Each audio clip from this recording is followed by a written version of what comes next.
Something happened to me 3 weeks ago, and to this day I can't explain it. My name is Marcus. I've been driving Uber in Chicago for 4 years.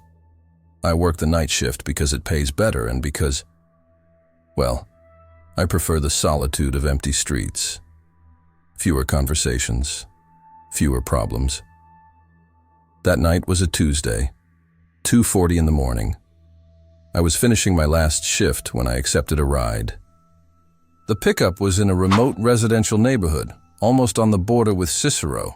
Strange address, poorly lit street, the kind of place you drive through and don't see anyone. I almost canceled, but I needed the money. When I arrived, the street was completely dark.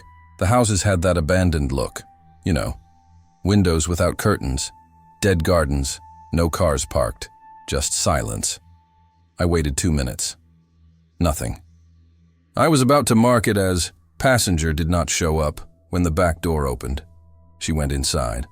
A woman, maybe in her 40s, dark hair tied in a loose bun, simple clothes, gray coat. Nothing flashy. But what gave me chills was her manner. Extremely calm. Too calm. She didn't say, "Hi."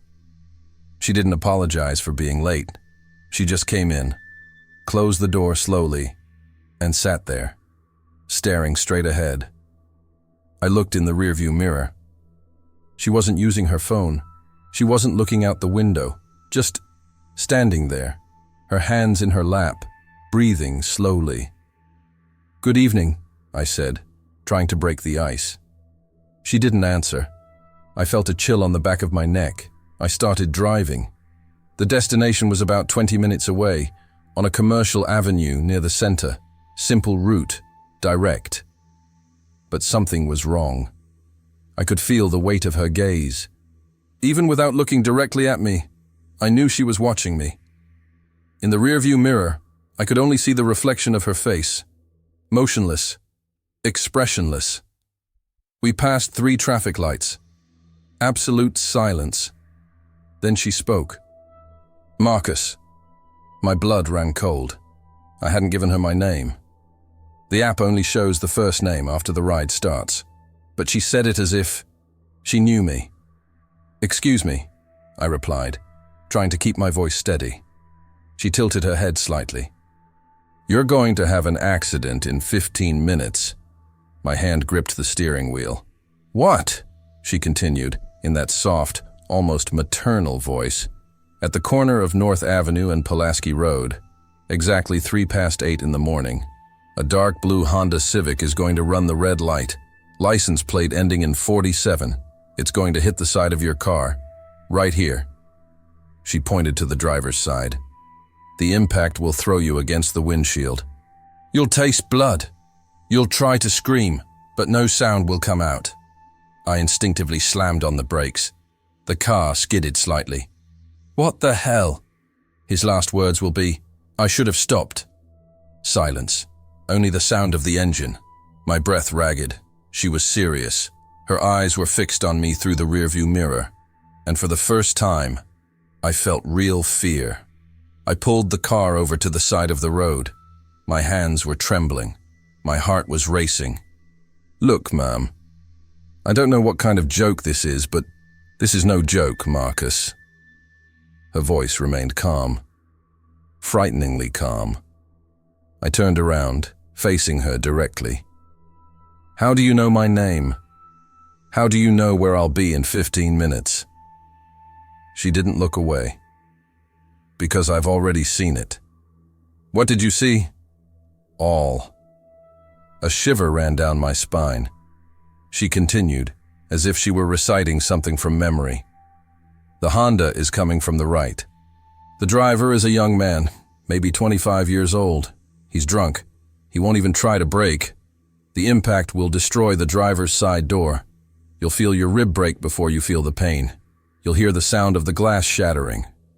And then you'll realize you can't breathe properly." I was sweating profusely. "You'll try to pick up your cell phone to call 911, but it will have fallen on the floor. Your fingers will slip on the blood. It will take 7 minutes for someone to arrive, but you'll already be unconscious. "Stop!" I yelled. "Stop it!" She tilted her head again, as if she were curious about my reaction. "You have a scar on your left knee. You fell off your bike when you were 9 years old. It still hurts when it rains." My stomach churned. She knew. "You keep a photo of your mother in the glove compartment. She died 2 years ago. Lung cancer. You've never forgiven yourself for not visiting her in her last week." Tears burned my eyes. "Like you. And you're going to think about her. In the last few seconds, you're going to think, I should have stopped." I couldn't speak anymore. I just stared at her, petrified. "Who are you?" I whispered. She smiled, but it wasn't a comforting smile. It was empty. Someone who gives you a choice. Choice. "You can continue. Follow the route. Pass through North Avenue and Pulaski Road at 3:08, as scheduled. Or what? Or it can be diverted." A heavy silence filled the car. I looked at the clock on the dashboard. 2:53, 15 minutes. "That doesn't make sense," I muttered. "If I know it's going to happen, I just don't go there." "Exactly. So, why are you telling me this?" She was silent for a moment. Then she leaned her body slightly forward. "Because not everyone chooses to deviate, Marcus." My blood ran cold.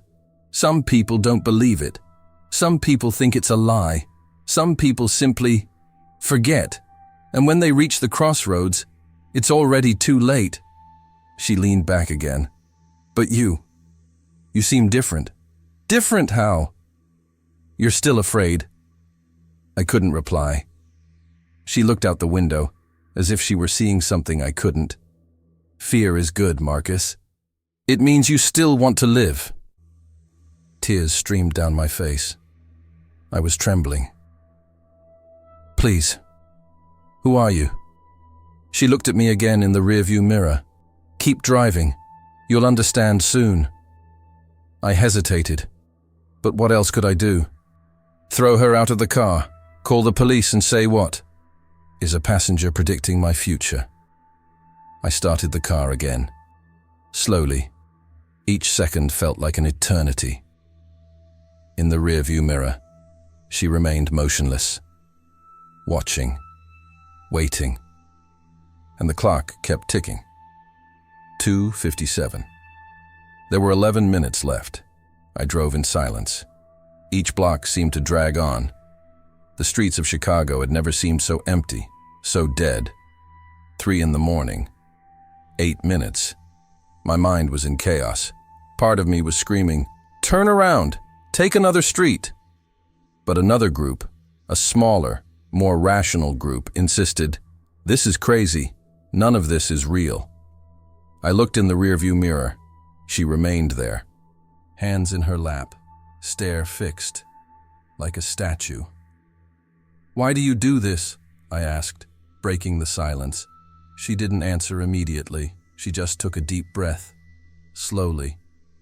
"I don't do anything, Marcus. I just show." "What does it show?" "The crossroads, Francie, each crossroads. Moments where everything can change, where one decision defines everything."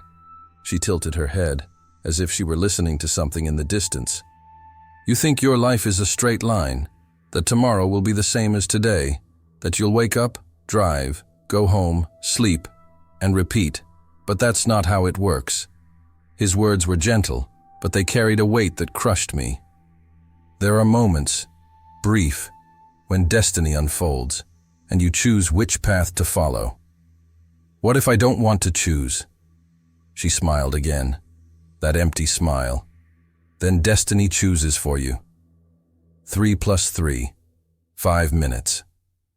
We were 6 blocks from North Avenue. I could feel it. I could feel the intersection approaching like an invisible trap. "What if I turn away?" I asked, my voice trembling. "If I take another street? What happens?" "You live." "And the accident?" "It happens to someone else." My stomach churned. "What?" She stared at me in the rearview mirror. Deep eyes. Dark. The blue Honda Civic is going to run the red light. That's already written. The only thing that changes is who it hits. I couldn't breathe properly. So, if I swerve, someone else dies in my place. Silence. Someone who didn't have a chance to choose. Tears began to burn my eyes again. That's not fair. No, she agreed calmly. But it's real. 3 and 5, 3 minutes. I could see the North Avenue sign ahead. 2 streets, just 2 streets. My hands were drenched in sweat. My heart was pounding so hard I could hear the pulse in my ears. Please, I begged, tell me what to do. She slowly closed her eyes. I already told you. Now you can choose. The car arrived at its destination, an empty commercial building, no lights, no movement. I parked. I looked back. She was standing by the door, but I didn't see her move. You'll know what to do, he said softly. Wait. The door closed, alone, without her touching it. The sound echoed in the silence of the early morning like a gunshot. I stumbled out of the car, desperate. Wait, come back! I looked around. Empty street, dark buildings, nobody. She had disappeared, completely. I went back to the car, my hands trembling. I picked up my phone. I opened the app. The race wasn't there. There was no record. No outstanding payments. No history. No name. As if it never happened. I was alone, trembling, sweating, but the clock on the dashboard kept ticking. 3 and 6, 2 minutes, and I still had to go down North Avenue to get back home.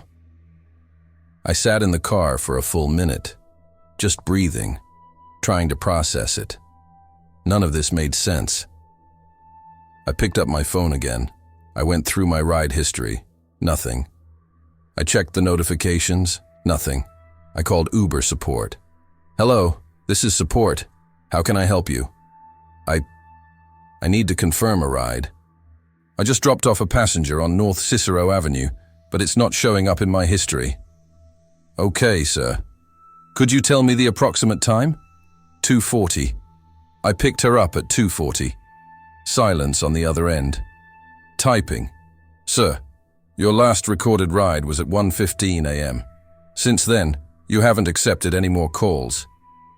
My stomach sank. That's impossible. I was with her in the car for 20 minutes. I understand your concern, but our system isn't registering any activity. Are you experiencing any discomfort? Would you like me to activate emergency support? I hung up, hands trembling, heart racing. Had I hallucinated? Was I so tired that I imagined it all? But I could still smell her, a faint perfume, floral, old-fashioned. I could feel the weight of her presence, the coldness she brought into the car. No, it wasn't my imagination. She was there, and she told me something. Something I couldn't ignore. I looked at the clock. 3 and 7. 1 minute. My usual route ran directly along North Avenue and Pulaski Road. It was the quickest way to my house. It always had been. But now that intersection felt like a death sentence. I started the car, sweaty hands on the steering wheel. Okay, Marcus, think about it. You just need to take a detour. Take another street. Simple. But it wasn't simple. Because if I swerved, someone would die in my place. Someone who didn't have the chance to know, to choose. That echoed in my head like a hammer. The Honda is going to run the red light. That's already written. I started driving, slowly. Every second weighed like lead. 2 blocks, 3 and 8. I could see the intersection ahead. Green light. And then I saw a car coming from the side. Too fast. Honda Civic, dark blue. My blood ran cold. He was coming. Exactly as she said. It didn't slow down. It didn't brake. He was going to run the red light. Everything slowed down. My mind went into panic. Detour, stop, accelerate. I had 3 seconds, 2 seconds. My mouth opened by itself. I should have stopped. The words came out before I even realized it. The same words she said, my final words. 1 second. I stepped on the brake, with force. The car skidded. It stopped inches from the lane, and the Honda sped past me. Like a blue blur, he passed, without seeing me, without crashing. It passed by, and disappeared into the darkness of the avenue. I stood there, frozen, gasping for breath, sweat streaming down my face. Vivo. I was alive. The traffic light turned red, then green, then red again. I didn't move. I just breathed. And then I realized something. In the back seat, a damp stain, as if someone had been sitting there, still warm. I drove home on autopilot. I don't remember the route. I only remember shaking.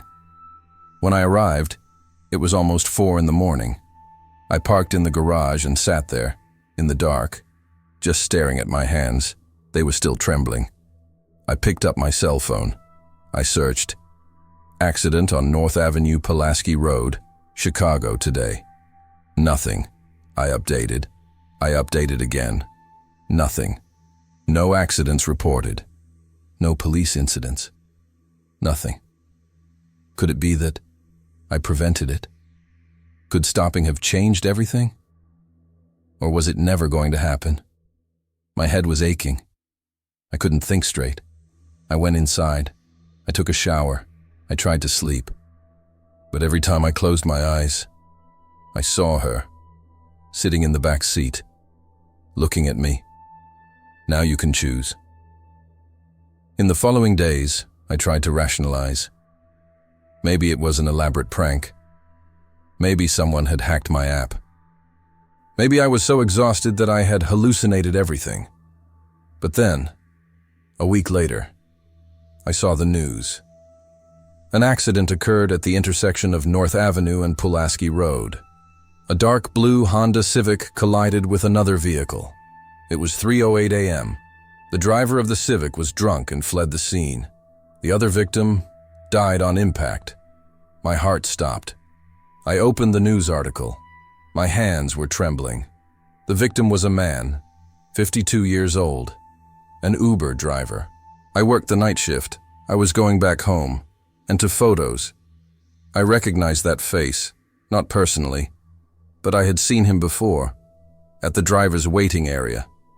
Sometimes we shared the parking lot in front of a gas station. We exchanged waves. We never spoke, but he was there. It always was.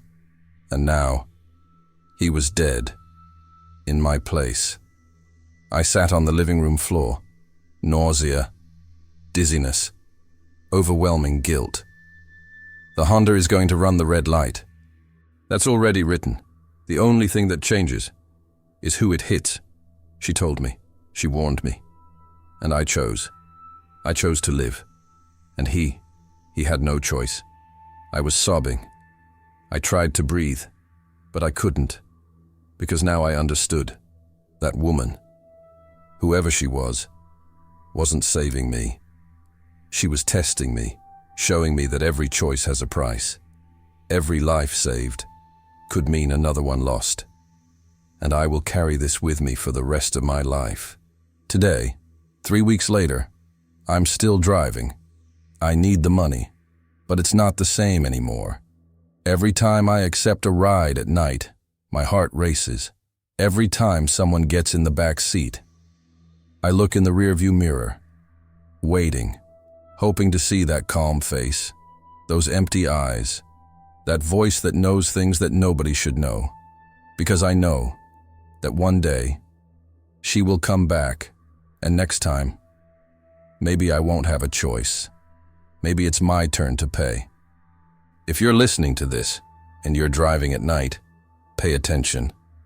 Pay attention to who gets into your car, because sometimes they know more than they should, and sometimes they're not really there. My name is Marcus, and I should have stopped. If that made you uncomfortable, imagine what comes next. Subscribe to Whispers in the Dark.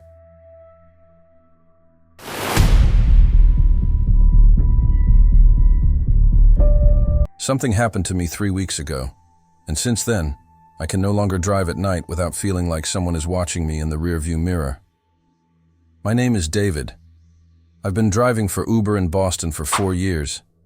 The overnight shift has always been my choice.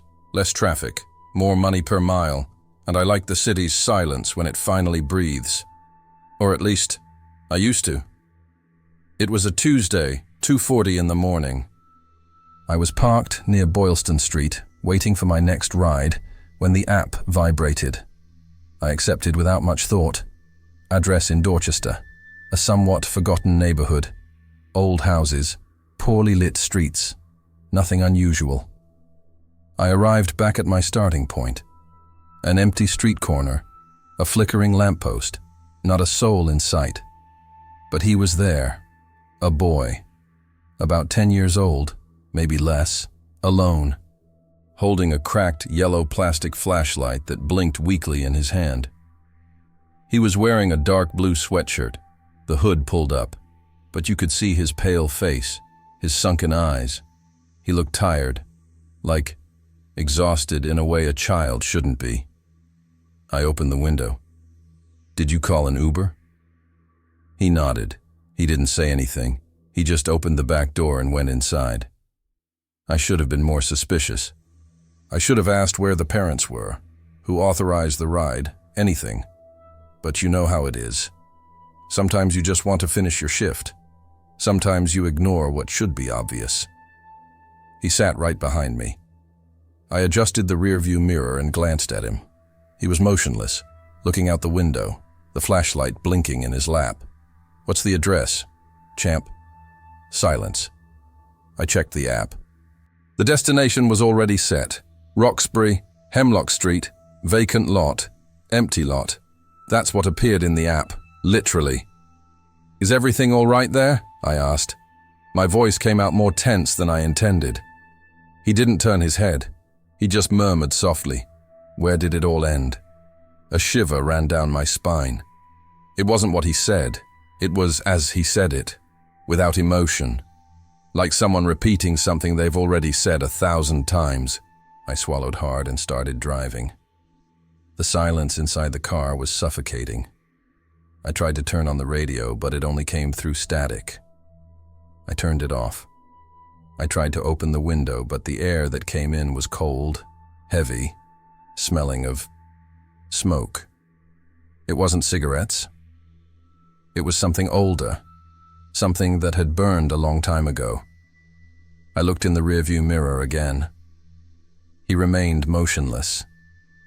The taillight continued flashing, and then I realized he wasn't flashing, not even once. He was just staring, fixedly, as if he were seeing something beyond the glass, something I couldn't see. "Are you all right, kid?" Nothing. My hands began to sweat. The road was empty. No cars, no house lights on, just flickering streetlights, long shadows, and the sound of engines. And that cold, that damned cold that just wouldn't go away. I wanted to speed things up, to finish it quickly, but something inside me was saying, "Don't run, don't scare him," because deep down, I already knew something was very, very wrong. Hemlock Street appeared on the GPS after 20 minutes that felt like 2 hours. There were no signs, just a narrow street, paved decades ago, cracked, with weeds growing along the edges. The surrounding houses were dark, some with boards on the windows, others completely abandoned. It looked like the kind of place the city had forgotten existed. The GPS announced, "You have arrived at your destination," but there was nothing, just an empty plot of land, surrounded by a rusty, half-fallen iron fence, tall grass, almost as high as a man, and in the background, under the dim light of the nearest lamppost, I could see marks on the ground, old foundations, blackened concrete, ashes mixed with the earth. I parked the car. I turned off the engine. The silence that followed was heavy, oppressive, as if the air had thickened. I looked in the rearview mirror. The boy remained seated. Same position, flashlight blinking, looking out the window. "Is this it?" My voice came out hoarse. He didn't answer immediately. He just tilted his head slightly, as if he were listening to something I couldn't hear. "This is it," he said softly. "This is where it all ends." My heart raced. I turned in my seat, facing him directly. "Listen, kid, I need you to tell me what's going on. Where are your parents? Who sent you here?" He finally turned his face towards me, and I swear his eyes didn't reflect the light. They were just shadows, two dark, deep, empty spots.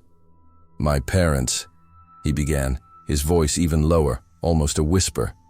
"They said I couldn't go out." "Leave from where?" He pointed out the window, to the empty lot. "Come on." I felt a chill run down my spine. It wasn't just discomfort, it was pure fear. The kind of fear that makes you want to run away without looking back. "There's nothing there, kid. Just weeds. Just dirt." "It did," he said, his voice now almost inaudible. "Before the fire." My breath caught in my throat. I didn't know what to say.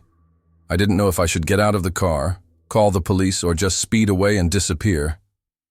But then he leaned forward, slowly, and I saw his small hand rest on the back of my seat. His skin was too pale, cold. I felt the cold radiating from it, even without him touching me. "Do you see them?" he asked, pointing outside again. I looked. I strained my eyes. There was nothing but shadows, undergrowth swaying in the wind, and those blackened foundations at the back of the plot. "No, there's nobody there." "They're still there," he insisted, his voice now carrying something different. Sadness. Despair. "They can't get out, and neither can I." My whole body froze. I wanted to ask what he meant, but my mouth wouldn't obey. And then, he said something that destroyed me. "I've tried to leave so many times, but I always come back. Always." I turned around again, quickly, my heart pounding in my chest. "What are you saying? Who are you?" He looked at me, and for the first time, I saw something in his eyes. Not a reflection, not life, just pain. "My name is Samuel," he whispered, "and I died here." I felt the world collapsing. Before I could say anything, he pointed outside again, but this time to the foundation at the back of the property, and I saw it. 3 silhouettes, standing still, motionless, watching the car. 2 tall ones, 1 short one. My blood froze. "They're still in there," he whispered, his voice breaking. "With me." I blinked, and when I opened my eyes again, the back seat was empty. I got out of the car so fast I almost hit my head on the roof. My body was trembling. My legs could barely hold me up. I was panting, sweating profusely, even in the frigid morning air. "Samuel?" I shouted, looking around. "Samuel? Where are you?" Nothing. Just the wind blowing through the tall grass. Just the heavy, suffocating silence, as if the street itself were holding its breath. I went around the car, checking the windows, the trunk, under the seats. Nothing. He had disappeared. Literally. My cell phone. I needed to call someone. The police. Anyone. But when I picked up the phone, my hand froze. The lantern. She was on the ground, next to the car, blinking, the same cracked yellow flashlight he was holding. I hadn't heard her fall. I hadn't heard anything. I picked it up slowly, as if it were about to explode. It was freezing. So cold it burned. And there was something engraved on the plastic. Scratched, almost invisible. Samuel R. 2015. My stomach churned. I looked at the lot again. The 3 silhouettes were still there, motionless, watching. No, they weren't shadows. They weren't trees. They were Shapes. Human shapes. 2 tall ones, 1 small one, exactly as he described. And then, one of them moved. The little one. She took a step forward. Slowly. And I swear on everything, that she raised her hand and waved. My whole body panicked. I ran back to the car, locked the doors, started the engine with my hands shaking so much I almost dropped the key. I sped up. I didn't look back. I didn't think. I just drove. But in the rearview mirror, for a fraction of a second, I saw it. He was standing in the middle of the street. Samuel. Looking at me. And he was not alone. I drove around in circles for half an hour. I didn't know where to go. My mind was in pieces. I considered going home, locking the door, and pretending nothing had happened. But I knew it wasn't going away. So I went to the police station, Roxbury Precinct, the closest one I could find. It was almost 4 in the morning when I walked in, still trembling, still holding my flashlight. The police officer at the counter looked at me like I was crazy. "Can I help you?" I could barely speak. My voice came out in pieces. I picked up a boy, a ride. He said he died. He disappeared in my car. The policeman frowned, but before he could answer, an older man emerged from a back room. He must have been about 60, with gray hair and deep dark circles under his eyes. He stopped as soon as he saw me holding the flashlight. His face changed. "Where did you get that?" he asked, his voice deep and controlled, but with a weight that made my stomach sink. He left it in my car. The boy, Samuel. The silence that followed was unbearable. The older policeman approached, took the flashlight from my hand, looked at the recording on the plastic, and then he closed his eyes, as if he were seeing something he'd rather forget. "Sit down," he said, pointing to a chair. "You need to tell me everything." And I told the story, every detail, the race, the empty field, the silhouettes, the disappearance. When I finished, he was silent for a long time. Then he sighed deeply and sat down in front of me.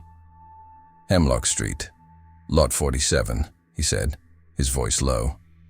"I was a rookie when it happened, 8 years ago, August 2015. My blood ran cold. An entire family, Richard, Amanda, and their son, Samuel, 10 years old. They died in a fire. The house caught fire in the middle of the night. It was horrible. When we arrived, there was only ashes and smoke, lots of smoke."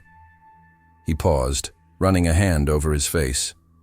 "We found the bodies 2 days later. The boy was embracing his parents. They were all charred. They couldn't get out. I felt the room spin. They never found the cause." My voice came out as a whisper. He shook his head. "Arson. Someone locked them in there. But they never caught anyone." I was about to collapse when I remembered. The app, the ride, it's all recorded. I picked up my phone and opened my ride history, and my world crumbled. There was nothing. No ride, no address, no record of that night, as if it never happened. The police officer looked at me, and I saw it in his eyes. He believed. He knew. "You're not the first," he said softly. "And you probably won't be the last." The policeman stood up slowly, picked up the flashlight from the table, and held it up to the light. His eyes were tired, old, as if he had seen too much. "My name is Frank Delgado," he said, still looking at the flashlight. "I was at the scene that night. I saw the bodies. I helped carry what was left of them." He put the flashlight back on the table, right in front of me. And that flashlight, it was in his hand. Samuel's. When we found it, my stomach churned. I pushed the chair back, moving away from the table as if it were going to burn me. This is not possible." "I know," he said, his voice firm but tired. but I saw her being placed in the coffin with the body. I was at the funeral, sealed, buried. He crossed his arms, looking at me with a mixture of pity and something else. Fear. You're not the first driver to show up here with this story. My heart raced. What? Frank sat down again, resting his elbows on the table. It's been happening every few months. Always an Uber or Lyft driver. Always in the early morning hours. Always the same ride. Always the same destination. He paused, as if weighing his words. And always the same child. I couldn't process it. My mind was in pieces. But why? Why does he keep showing up? What does he want? Frank sighed, gazing into the distance as if reliving something. We believe it was the father. Richard. He was in debt. Bankrupt. Losing everything. Some neighbors said they heard screams that night. Not from a fire, but before that. Like someone was fighting. Locking doors. He paused. He took a deep breath. When they found the bodies, Amanda and Samuel were embracing in the boys' room. The door was locked. From the outside. Richard was in the hallway, near the exit. He tried to leave, but something pulled him back. Anything. Marks on the floor. As if he had been dragged, and marks on his ankles. Small ones, from a child's hands. I felt the room spin. My breath caught in my throat. Are you saying that? I don't know what I'm saying. Frank cut me off, his voice harsh. I only know what I saw, and what I know is that that land won't let them leave. None of them. He picked up the flashlight again, squeezing it tightly between his hands. Samuel isn't bad. He's just in prison, and he wants someone to know, for someone to remember, for someone to understand that he's still there. Tears began to well up in my eyes. I don't know if it was from fear or sadness, maybe both. What do I do now? I asked, my voice breaking. Frank looked at me for a long time. Then he stood up, picked up the flashlight, and put it back in my hand. You take this away from here, and you never drive down that street again. Understand? But will he keep showing up to other people? Frank didn't answer. He just stared out the window, at the night outside, as if something were watching back. He can't leave, Frank said quietly, so he brings people to him. And then he said something that destroyed me. And at some point, he won't let you go anymore. I left the police station with the flashlight in my hand. It was still blinking, weak, persistent, like a beating heart. I got in the car. I put her in the passenger seat, and I stood there, trying to process everything. My phone vibrated. It was a notification from the app. New ride request. My blood froze. I opened the app. The address was there. Hemlock Street, Lotte 47. And the passenger's name, Samuel R. My hand trembled. I almost dropped the phone. And then, he appeared, reflected in the rearview mirror, sitting in the back seat, looking at me. With those empty eyes, that sad expression, lost. He didn't say anything. He simply pointed forward, as if to say, he directs, and I realized the race was never over. If this made you uncomfortable, comment, I saw the boy, and stay until the end. You need to know the rest. I didn't drive that night. I simply turned off the car, got out, and walked. I left the flashlight on the seat. I left my cell phone. I left everything. But when I got home, the flashlight was on my bedside table, blinking. 3 weeks have passed since that night. 3 weeks that have completely destroyed my life. I tried to start driving again. I tried to move on, but I can't. Every time I start the car at night, every time I look in the rearview mirror, I see him. Not always. Not clearly. But a feel, that weight in the back seat. That cold. That faint smell of smoke.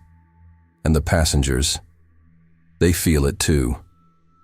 A woman complained that she was freezing, even with the heater on full blast. She asked to get off before her destination. She said that something wasn't right. A man looked into the back seat and asked if I had just picked up someone else. I said no. He insisted he'd seen someone sitting there, a child.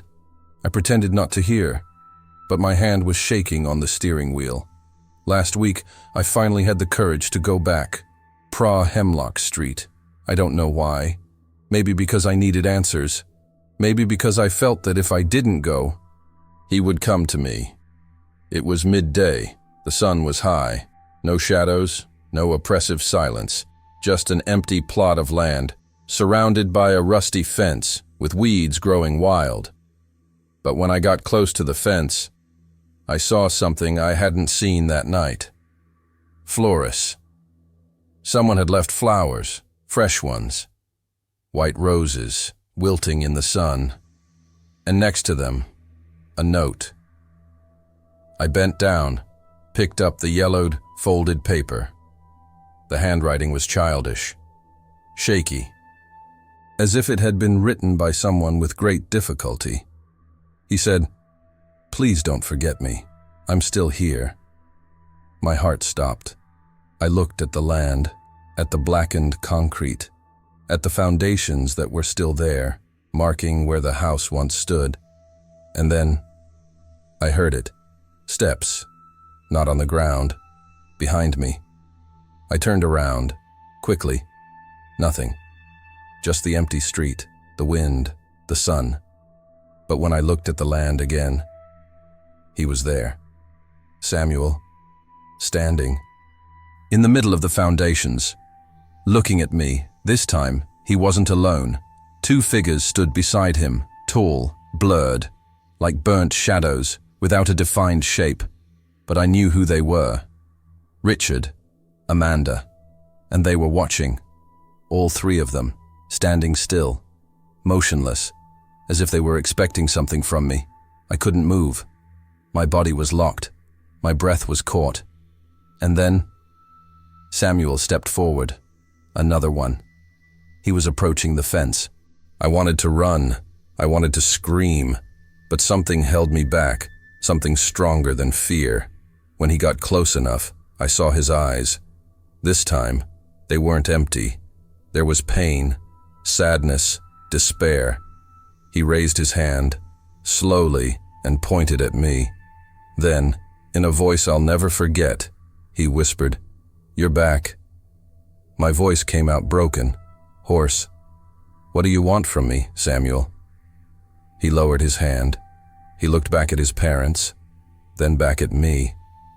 "I just wanted to go home," he said, his eyes filling with tears that wouldn't fall. "But I can't. I never can." Tears streamed down my face. I don't know why, but I felt it. I felt his pain, the loneliness, the weight of being trapped in a place that no longer exists. "I'm so sorry," I said, and it was true. He smiled, weakly, sadly. "I know." And then he began to disappear, slowly, like smoke dissolving into thin air. The figures behind him too, fading, returning to the shadows, returning to the place that held them captive. Before disappearing completely, he whispered one last thing. "Every time you drive, I'll be there, just so you're not alone." And then, silence. I don't drive at night anymore. But sometimes, when I'm alone in the car during the day, with the sun streaming in through the windows, I look in the rearview mirror, and I see him, sitting, quiet, looking out the window. The flashlight is still with me. I tried throwing it away 3 times, but it always comes back, because he's not haunting me. He just doesn't want to be alone. And now, I think he'll never go again. Because when you hear the whispers in the dark, when you feel the cold in the back seat, when you see that small shadow in the rearview mirror, you are not alone, and maybe you'll never be again. If you've listened this far, maybe he's heard you too. Turn on your alarm and never drive alone at night. Because now, you're part of the race too.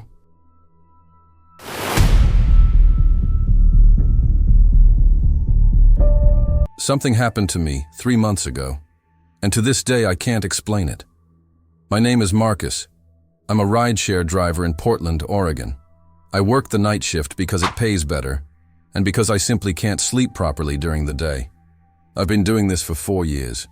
4 years driving through these empty streets, taking drunk people home, students who missed the last bus, workers on the night shift.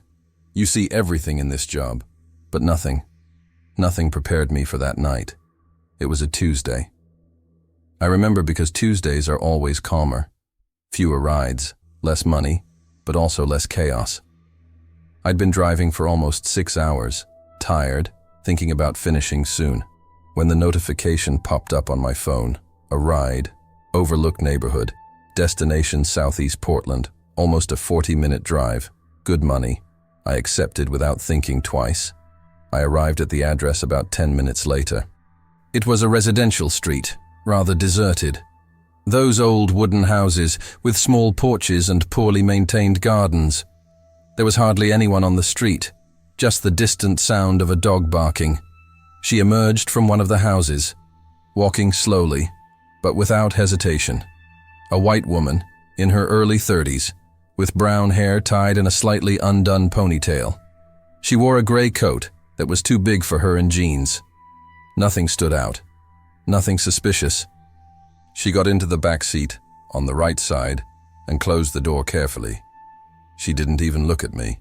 She just murmured a very soft, "Good night," and kept looking out the window. I confirmed the destination on the app, Southeast Portland, near Laurelhurst Park. It's a pretty place during the day, but at night, I don't know. It always gave me a strange feeling. "Is everything all right over there?" I asked, just to break the ice. She didn't answer. She kept looking out the window, as if she were searching for something outside, or running away from something. I shrugged. Sometimes people just want silence. I respected that. I hit the road. Empty streets, traffic lights flashing yellow. The radio was off. I prefer it that way. Less distraction. That's when I heard it. A murmur. Low, almost imperceptible. It came from behind. I looked in the rearview mirror. She was moving her lips, saying something, but so quietly that I couldn't understand. I thought it was prayer. Or maybe she was nervous, talking to herself to calm down. I've seen that before. But then she stopped and laughed. A short, muffled laugh, as if someone had told a joke, but there was nobody there. I felt a chill run up the back of my neck. I tried not to call. I really tried. Sometimes people talk to themselves. They do it all the time. They talk to Siri, to Alexa, to nobody. Maybe she was on speakerphone or with some invisible earpiece. These modern earpieces are tiny. You can't even see them. But I didn't hear any cell phone sounds. No blue light reflecting off the glass. Nothing. She continued, speaking softly, as if she were telling a secret, as if someone were right beside her. I adjusted the rear-view mirror slightly, just to get a better look. You need to be discreet in these moments. You don't want the passenger to notice you're watching. It makes everyone uncomfortable. She was sitting on the right side, leaning against the door, but her body was slightly turned, to the left, to the empty seat next to her, and she was talking, looking over there, moving her lips, shaking her head, as if she were listening to someone answer. I felt my stomach tighten. "Sorry," I said, trying to sound casual. "But are you all right back there?" She stopped talking immediately. She turned her head slowly and looked at me in the rearview mirror. Her eyes were deep set, tired, as if she hadn't slept in days. "I'm fine," she replied. Her voice came out dry, without emotion. "Okay, just checking." She didn't answer. She looked away again, at the empty seat, and it started again. This time I managed to hear some words. I know, but he won't understand. My heart started beating faster. Who was it? No, don't do that. Please. Her tone changed. It became lower, more urgent, as if she were pleading. I looked in the rearview mirror again. She was tense now. Her shoulders were raised. Her hands were gripping the strap of her purse. And then she laughed again. But this time, it was different. It wasn't her laughing. It was as if someone had laughed, along with her. Two sounds, overlaid, one high-pitched, another low-pitched. I felt my skin crawl. "Miss," I said more firmly, "are you sure you're okay?" She didn't answer. She kept staring at the empty bench and whispered something I couldn't understand. That's when I realized the air inside the car felt different, heavier, like before a storm. That pressure you feel in your ears. And it was cold. It wasn't the air conditioning. I hadn't even turned it on. It was a chill that came from behind, from the back seat. I gripped the steering wheel tighter. My hands started to sweat. "Look," I said, trying to keep my voice steady. "If you want me to stop the car, I'll stop. No problem." She finally looked at me, directly, and for the first time, I saw something in her eyes. Fear, pure fear. "Don't stop," she whispered. "Please, don't stop." I swallowed hard. Okay. I looked back at the road. My hands trembled on the steering wheel. Sweat trickled down my temples, and that's when I heard it. Very quietly, almost imperceptible. One breath, slow, heavy, coming from behind, but it wasn't hers. It was from somewhere else, from the middle of the back seat. If you've ever felt like someone was watching you, you know what's coming next. My hand went to the rearview mirror without thinking. I needed to see. I needed to confirm that no one was there. Because I couldn't have it. I saw her come in. I saw her sit down. Just her, nobody else. But that breathing, slow, controlled, like someone trying not to make a sound. My fingers touched the rearview mirror. I started adjusting the angle, slowly, to get a better look at the back seat. And that's when she spoke. "Don't look at him." Her voice was so low I could barely hear it, but I did hear it. And every word cut me like glass. I froze. My hand was still on the rearview mirror. "What?" My voice came out hoarse. She didn't look at me. She kept looking to the side, at the middle seat, her eyes fixed, glazed, as if she were seeing something I couldn't see. "Don't look at him," she repeated, slower, clearer. "He doesn't like it." My blood ran cold. I took my hand off the rearview mirror, as if it had burned me. My heart was pounding so hard I could hear it in my ears. "Who?" I swallowed hard. "Who is he?" She didn't answer, but I felt it, a burden, in the back seat, in the middle, as if someone had just sat down there. It wasn't gradual, it was instantaneous, like when someone throws themselves into a chair. The car even rocked slightly backward. The suspension groaned. I felt the car sinking. My stomach churned. My hands started shaking so hard I almost lost control of the steering wheel. "This isn't happening," I whispered to myself. "This isn't real." But it was. I knew it was. The air grew thicker, colder. Each breath I took felt heavy, as if there was less oxygen inside the car. And then I felt something else. Eyes. Someone was looking at me, from behind, way behind, on the back of my neck. That feeling you get when you know someone is watching you, even without seeing, even without hearing. You feel it in your skin. My neck started to tingle. The hairs on my arm stood on end. My breath became short. Don't turn around. Don't look. Don't look. But I wanted to. God, I so wanted to look. Just to know. Just to confirm. My hand trembled on the steering wheel. Sweat trickled down the side of my face. Please, I whispered, not knowing who it was for. Please, what's happening? The woman finally looked at me in the rearview mirror, and what I saw on her face, it wasn't just fear, it was despair. Just drive, she said. Her voice cracked. Just keep driving. But there is someone.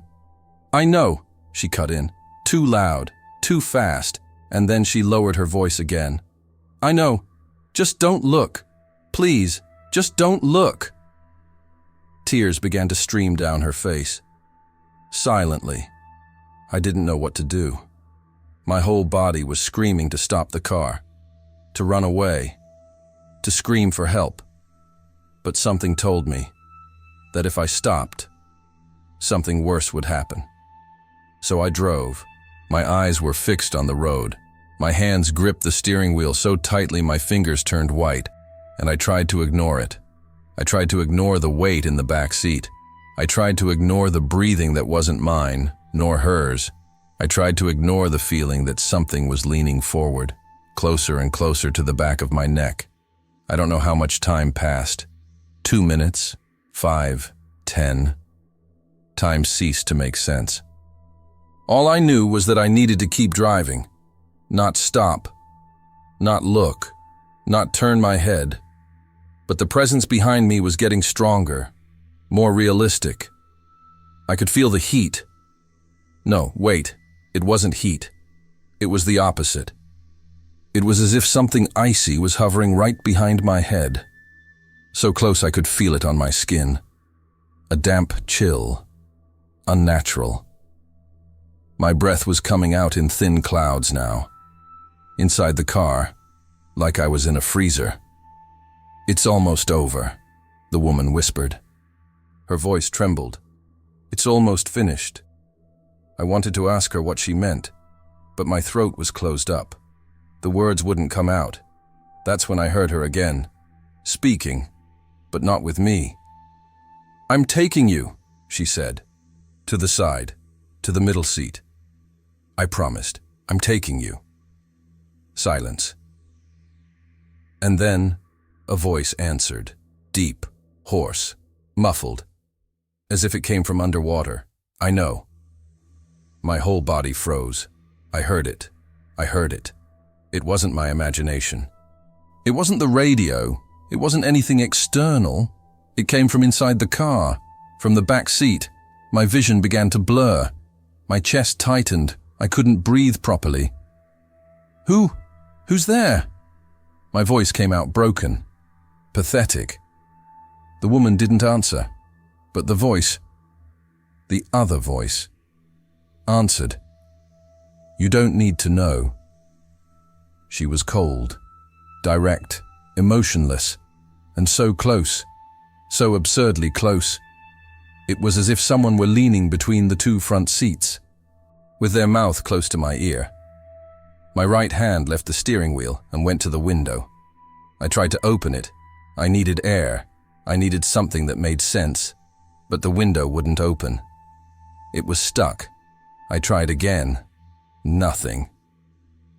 It's no use, the woman said, now crying. He won't let me. Who? I yelled. I lost control. Who won't let me? Stop! She yelled back. Don't yell at him, please! The car swayed.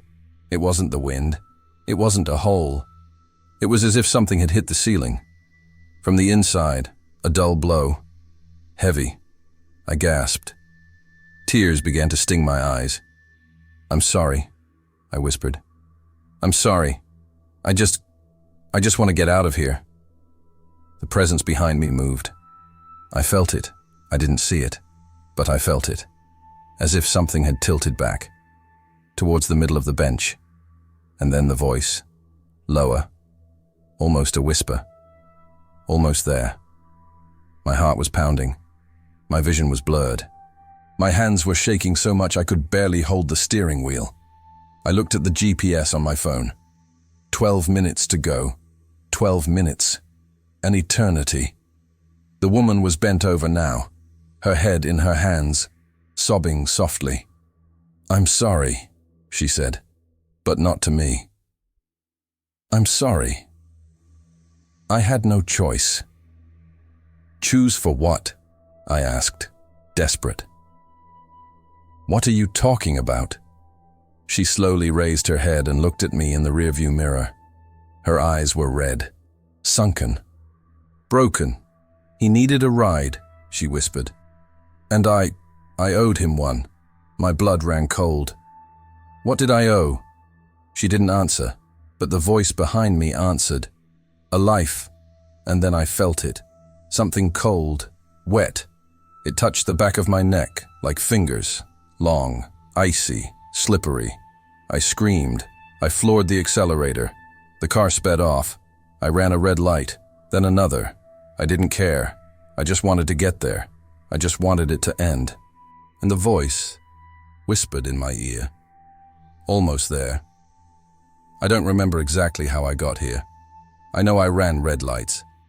I know I almost hit another car. I know my vision was blurry, and my body was shaking so much I could barely keep the steering wheel straight. But somehow, I arrived. The GPS beeped. "You have arrived at your destination." I stepped on the brake. The car stopped abruptly. I looked out the window. It was a house. Old, isolated, surrounded by tall, dark trees. There were no lights on, no fence, no car in the garage. It looked abandoned. No, it seemed worse than that. It seemed wrong. "We've arrived," the woman said. Her voice was strangely calm now, almost relieved. She opened the door slowly. The car's interior light came on. I took advantage of it. I turned my head. Quick, just a glance. For the back seat. And you? Nothing. The bank was empty. Just her. Getting out of the car. But the middle seatbelt was pulled. Stretched. Stuck. As if someone had just taken it off. My breath caught in my throat. "Wait." My voice came out weak. She stopped. Her hand was on the door. And she looked at me one last time. Her eyes were empty of tears, only weariness. A deep, ancient weariness. "Thank you for bringing us," she said. "Agent." My whole body froze. Wait. But she closed the door, and she started walking towards the house, slowly, as if she were being pulled. I looked at the back seat again, and that's when I saw it. On the glass, a brand, a handprint, wet, like condensation. But it wasn't condensation. It was cold, and it was inside the glass. The palm, the 5 fingers, perfectly drawn, as if someone had placed their hand there, from the inside out. My heart stopped. I didn't wait. I floored the accelerator. The wheels squealed. The car sped off. I looked in the rearview mirror one last time. The woman was standing in front of the house, immobile, and next to her, a silhouette. Tall, dark, faceless, just there. I looked away, and I never looked back again. It took me a week to drive again. I thought about quitting. Seriously, I thought about selling the car, moving to another city, and never accepting another night ride again. But bills don't pay themselves. So I came back. But I never accepted rides to Southeast Portland again, never again near Laurelhurst Park. And I always check the back seat before starting a race. Every holy time. Because sometimes, when I drive at night, in silence, alone, I feel it. That weight, coming back. As if something had been sitting there behind me, waiting. And I hear it, very quietly, almost imperceptible. One breath, slow, heavy, which is not mine. I don't know if it was real. I don't know if I went crazy. I don't know if that woman used me for something, or if I just witnessed something I should never have seen. But I know one thing. If you're a driver, and a woman gets into your car talking to herself, the rearview mirror doesn't adjust. Don't ask who she's talking to. And never, never look at the middle seat, because he doesn't like it. If you listen to the end, comment, "I felt the weight."